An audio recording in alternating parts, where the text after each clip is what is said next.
So, welcome to Jumbo IS and welcome to our lecture series called Daily News in Shorts. In this lecture series, we cover a particular day's current affairs in a very short span of time within 30 minutes. The idea is very simple. Current affairs are very important and you need to cover them on a daily basis. But you can't spend your entire day just reading the newspaper.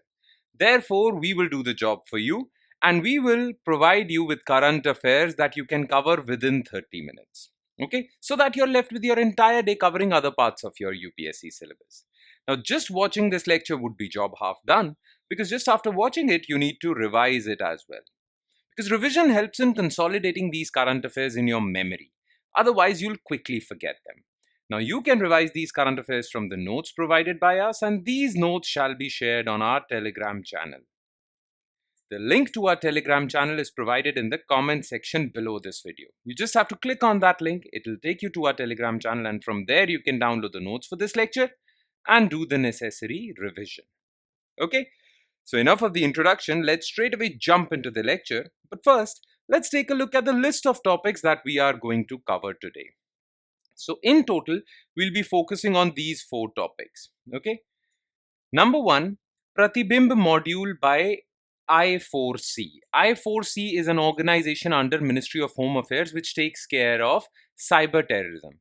Indian Cyber Crime Coordination Center. That's what I4C is. I and 4C, Cyber Crime Coordination Center. Okay. So it has launched a Pratibimb module which is really helpful in combating cyber crime in India. So we'll talk about this module. Then on the 80th anniversary of United Nations Secretary General has launched UN80 Initiative. So what is this initiative? We'll talk about this. Then Indian Institute of Astrophysics, Bengaluru,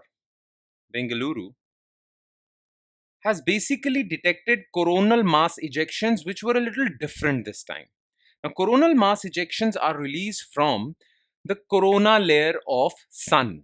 Okay, sun's outermost layer, corona. So what are these coronal mass ejections? We'll talk about this. And in the end, we'll talk about 6 new Indian sites in UNESCO's World Heritage Tentative list. Okay, so UNESCO maintains World Heritage Sites list. Now it also has a tentative list, and 6 Indian sites have been included in this tentative list.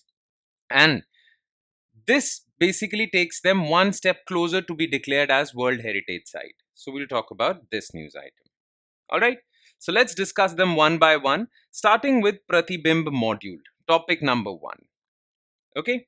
So recently in Lok Sabha, government basically announced that the Pratibimb Module launched by Union Home Ministry's Indian Cybercrime Coordination Center has led to arrest of more than 6,000 accused of cybercrime, 17,000 linkages were found between different people, and 36,000 cyber investigation assistance requests. So this Pratibimb module is turning out to be very useful for fighting cybercrime. Now, what is this Pratibimb module? Okay, so this is basically an online portal which has 2 major functions.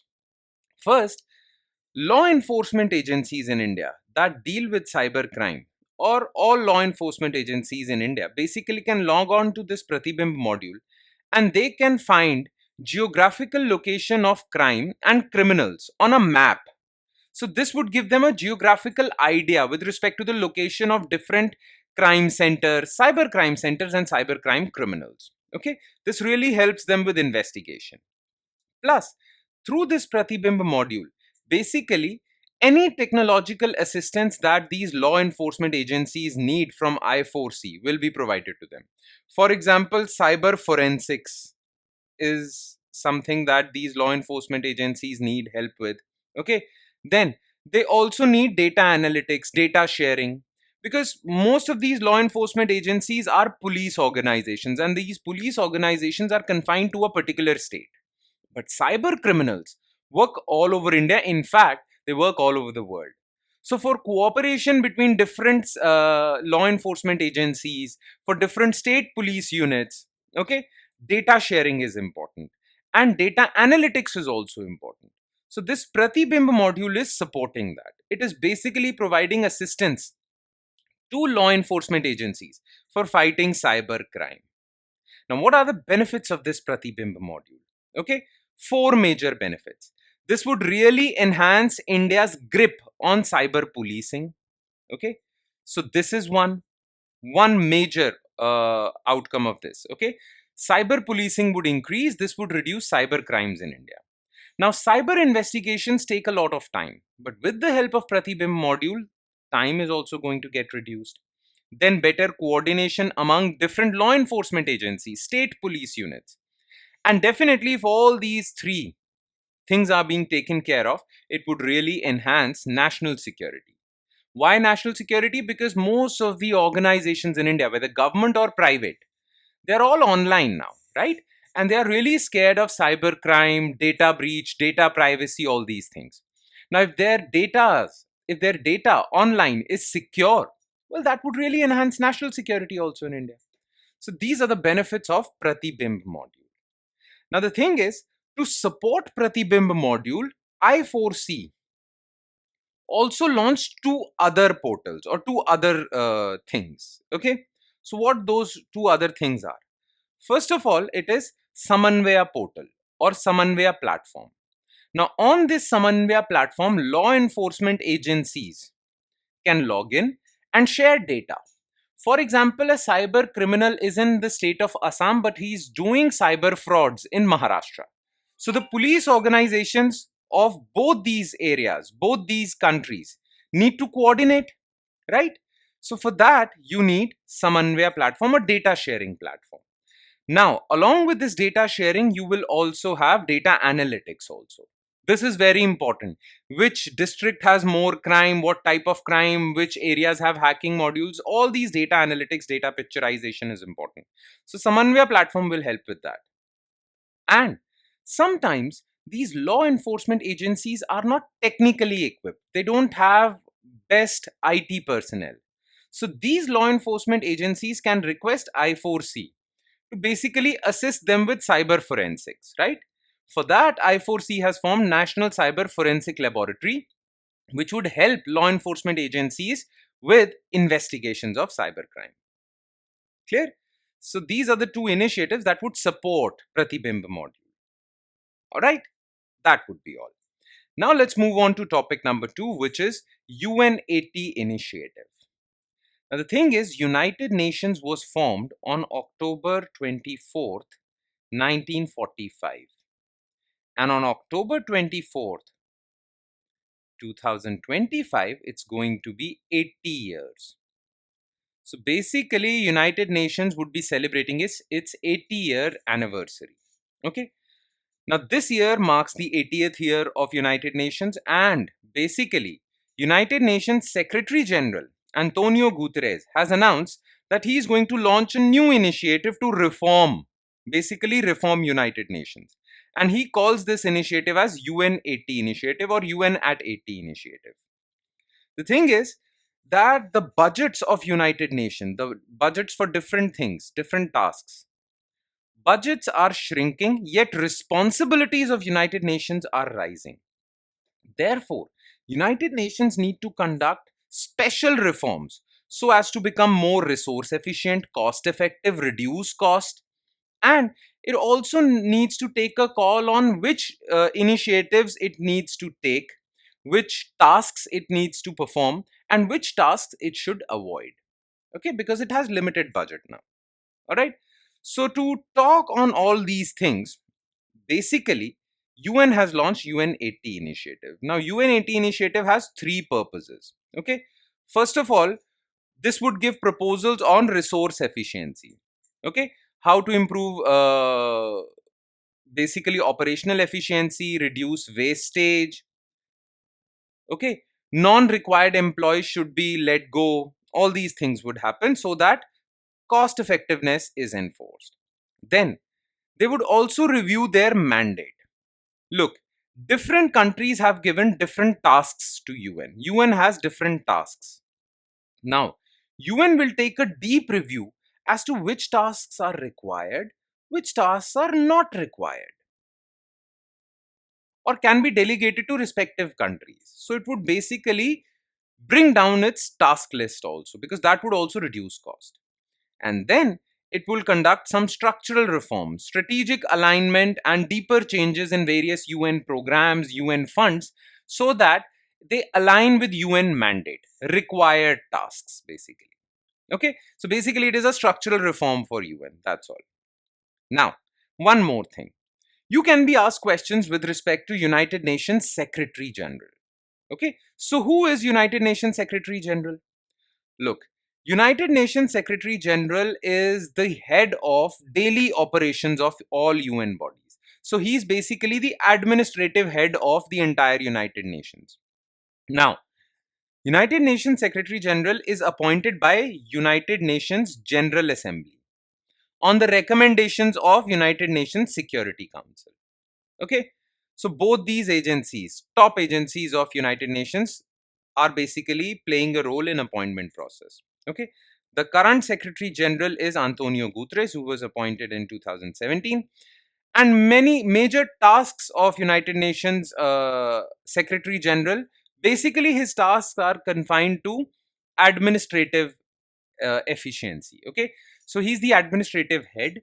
He also takes care of various peacekeeping operations, conflict resolution, and all the functions performed by UN administratively are taken care of by United Nations Secretary General. Clear? Make sense? Okay. Now let's move on to third topic of the day, which is science related news. Okay. So, scientists from Indian Institute of Astrophysics have reported observation of flare-less coronal mass ejection from solar atmosphere with visible emission line coronagraph instrument on board Aditya L1 mission. Now, listen to me carefully. India launched its first solar mission called Aditya L1. Okay?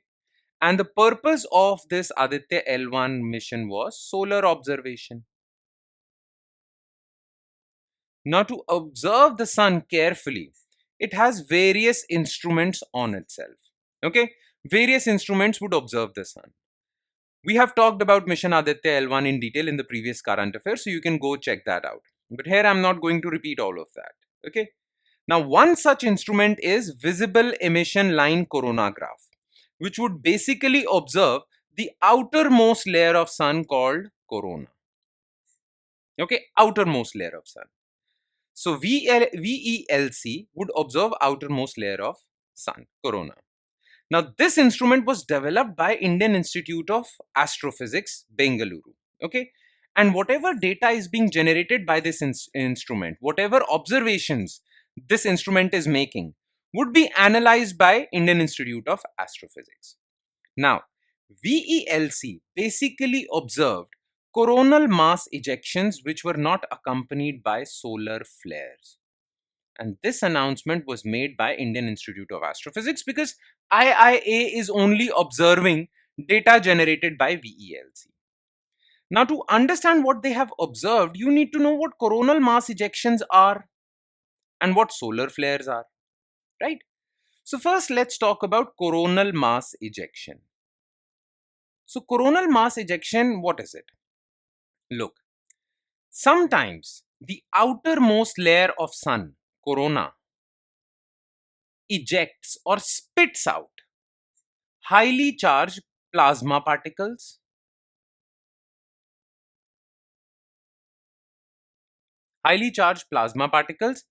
and magnetic field.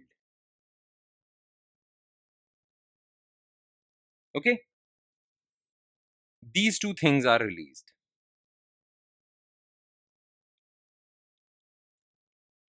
Highly charged plasma particles and magnetic field, and these particles travel for very large distances. They even reach Earth, and when they reach Earth, they cause geomagnetic storms.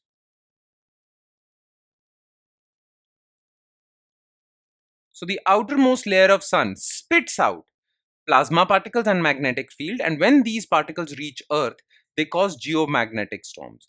Now, these geomagnetic storms really hamper the working of satellites, electricity grid on Earth, and basically they also cause northern lights, aurora. Aurora borealis. You will study this in geography, that these bright shining fluorescent lights are observed in the sky in the Arctic and Antarctic region. They're called aurora. That's because of these geomagnetic storms, right? So this is released by the outermost layer of sun called corona, and that is why they are known as coronal mass ejection. Okay. Now these coronal mass ejections happen because the magnetic field of sun becomes unstable. So whenever the magnetic field of sun would be unstable, these coronal mass ejections would happen. Now magnetic field of sun becomes unstable throughout its cycle. So there is this thing called solar cycle, okay, which is for 11 years. So in the beginning, there is solar maxima when the magnetic field is most unstable. Many coronal mass ejections would be released. Then there is minima when coronal mass ejections would be minimum and magnetic field would be stable. And then again a maxima when again instability rises and coronal mass ejections happen. Now this entire cycle takes 11 years. Clear? Now the thing is, generally, whenever there is a solar maxima, coronal mass ejections would increase. Clear? The thing is that along with coronal mass ejections, there is another storm that accompanies it, and those are called solar flares. So along with coronal mass ejections, you also get solar flares. Now what are solar flares? High electromagnetic radiations. Okay, electromagnetic radiations, highly energetic electromagnetic radiations are released. Okay, these radiations are X-rays, gamma rays. Okay, they are also released. So whenever there is a solar flare, very highly energetic electromagnetic radiations like X-rays, gamma rays are also released. These are also known as bursts. Okay, now solar flares generally accompany coronal mass ejections. But recently, now we'll come to today's news. Indian Institute of Astrophysics have observed a particular type of coronal mass ejections which did not have solar flares. That is why they call it flare-less coronal mass ejection. Okay, this is what is being observed. Clear? So if it is a flare-less coronal mass ejection, then it would have only plasma particles and magnetic field, and its energy would also be low, speed would also be low. But they are not accompanied by solar flares, and this would really enhance our understanding of solar weather or solar ejections. Clear? Now the thing is, you need to be aware of the layers of sun. So sun is made up of many layers. Okay, the innermost layer is known as the core. Okay, then outside core is radiative zone. Outside radiative zone there is convective zone. Then outside that you have subsurface flows. Okay, liquid or plasma is flowing. Then you have basically photosphere. This is the layer of sun that is visible to us. Okay, then outside photosphere there is a magnetic layer called chromosphere, and the outermost layer is corona. Clear? All the heat that sun produces is produced from the core of the sun. So solar core or sun's core produces energy through nuclear fusion, and this basic heat is then transmitted to outer layers, and the outermost layer corona has a lot of heat, and it, due to magnetic instability, it sometimes leads to coronal mass ejection. Okay, this is the basic understanding that you need to know. Clear? That is all as far as this topic is concerned. Now let's come to the last topic of the day, which is 6 new Indian sites in UNESCO's tentative list. Okay, now look, UNESCO, United Nations Education, Scientific and Cultural Organization, maintains a World Heritage List. Okay, in this list, it has basically named all the important heritage sites of the world. Okay, So all the important heritage sites of the world which UNESCO declares to be World Heritage Sites are included in this list.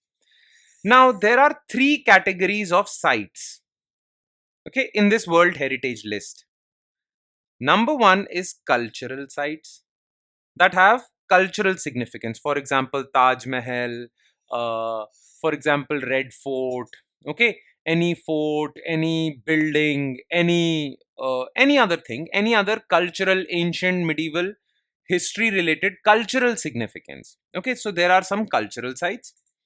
Then there are some natural sites like national parks, biosphere reserves. Okay, those are natural heritage sites. Clear? Like mangrove forests of West Bengal, Sundarbans. They are natural heritage sites. And then there are hybrid, which are natural sites, but there are some cultural constructions, man-made constructions also, which are hybrid. So there are three categories of World Heritage Sites included in World Heritage List.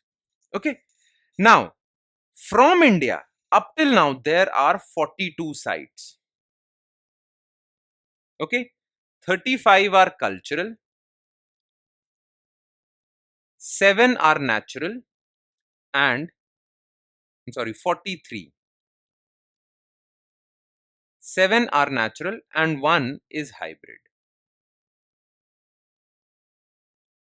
Okay, so there are these many sites from India.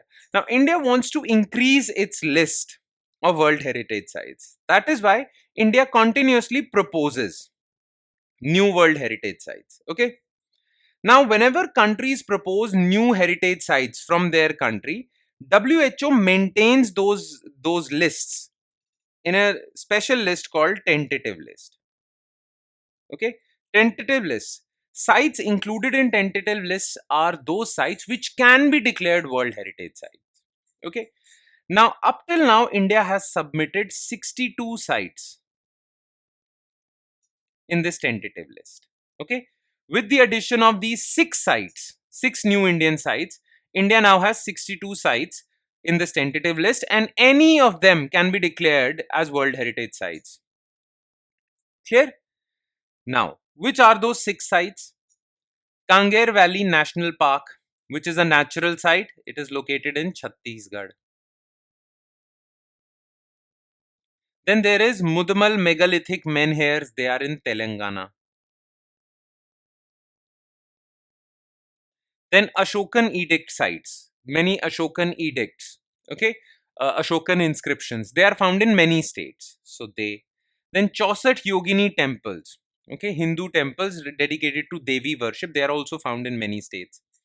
Then Palace fortress of Bundela Rajputs in Uttar Pradesh and Madhya Pradesh, and then Gupta temples in North India.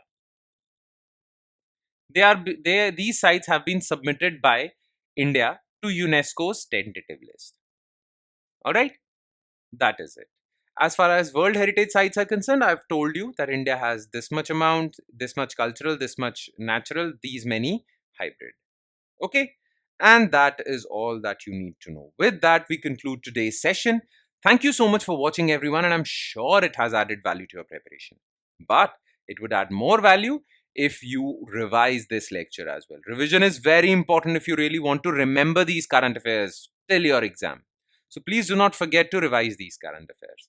And on that note, I'll be signing off. Thank you so much, everyone.